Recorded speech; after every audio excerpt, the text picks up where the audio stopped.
conversation of Masai. So I interviewed the Masai chief and he told me something very interesting. He says not only has Tata's tried to localize the higher management in the country. Earlier it was by a British company called Brunamont.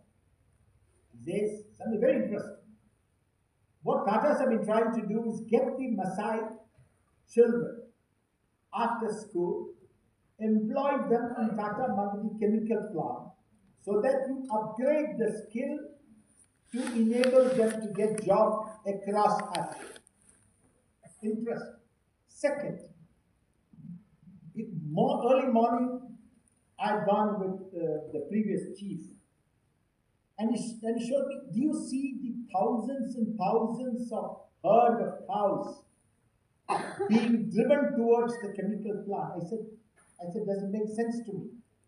He says, let me tell you something. Tata Magadi has got huge areas earmarked where they have water being supplied to the cattle of Maasai. For a Maasai, a cattle herd is as important as a family member. So every morning you will see thousands of cattle being herded towards the chemical plant for water.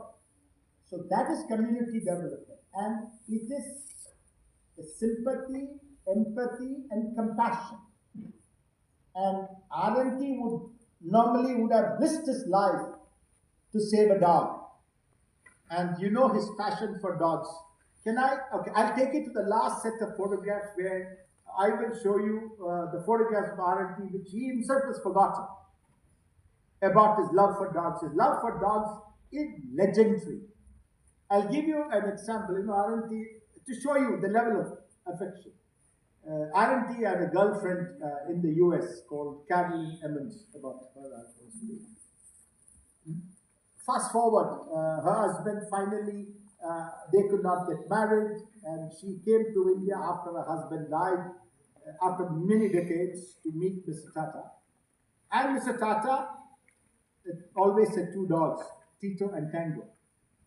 Tango had a problem, and the vet in Mumbai said, you'll have to amputate. Tata said, no, I will not. Took him all the way to Minnesota. So his first girlfriend comes, and Mr. Tata is not here. She says, I was very upset. He had taken the dog to the moon. So that's the kind of compassion and empathy this man has. And it is, please understand, like, I don't practice Christianity, but Christianity they say, a man who is good in small is good in big. Please understand. That is the empathy he has. And when it comes to 2611, about which I'm sure you will ask me, I will tell you the extent to which Mr. Tata went to help and provide succor to the people who were affected. Dr. Mathew, on behalf of the young audience here, can I ask you that I think love is very important in life. It doesn't matter how big a man or whatever he has achieved. Why biographies, and especially business biographies, are so, cursory about love life. And I've seen you've spent a few pages there on discussing his love life, but don't you think love shapes us? So in that case, couldn't you have given it a little more attention in the book? Good question. Half the kids were sleeping now, eyes have popped up. They're talking about love. Yes. Okay, sure. I won't disappoint you, let me tell you this. Okay. Now, where do I start? How do I start this? Mr. Tata, if anything you have ever seen Mr. Tata, had the kind of looks which would make the ladies drool and the men embarrassed. Can I have a photo, please? The next one.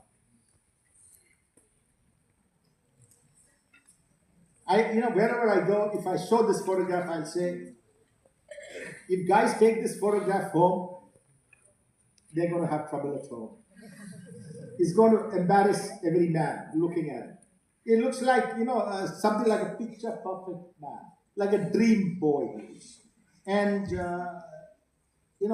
when he met, I had, honestly, This book itself is about 700 pages without footnotes. Okay, and there are about 3,900 footnotes. So if I had put the footnotes into this, it would have gone to 1,000 pages. And now, and because of that, I've given it in the QR code. I suppose you know what a QR code is, right? It's in the QR code.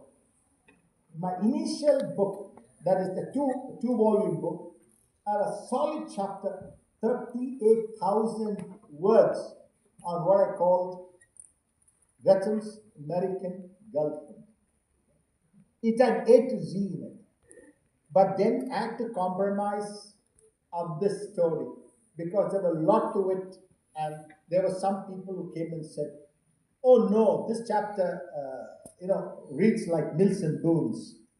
So somebody is very close to this chapter. So I told her, I said, "Man, for God's sake, in every person's life there are mills and bones and stories which we may not like to say, but which would reveal the character of people."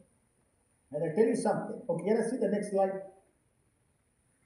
This photograph was, look at this, was given by his girlfriend to me when I interviewed her for 7 to 8 hours. So I'm going to show you how good looking he was. And even today, when I ask people in Taj, the ladies say even if they are on leave, they used to come and stand at the counter to see him pass by. Can you show the next photograph?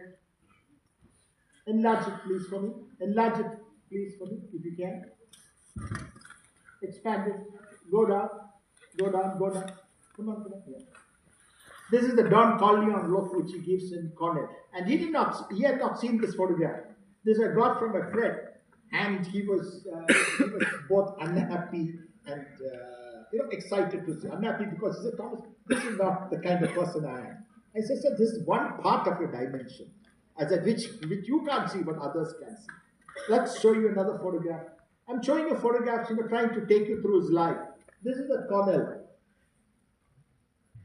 Just to, but don't have aspirations of, you guys going up and looking for guys like it. Impossible. 1 in a million years, you get a guy like it. Go to the next, please. And a nice photograph of Mr. Tata as a barman. Can you imagine Mr. Tata as a barman? I flew from Boston to Los Angeles just to get this one photograph. And Mr. Tata said, "Where did you get this from?" I said, "I'm not going to tell you."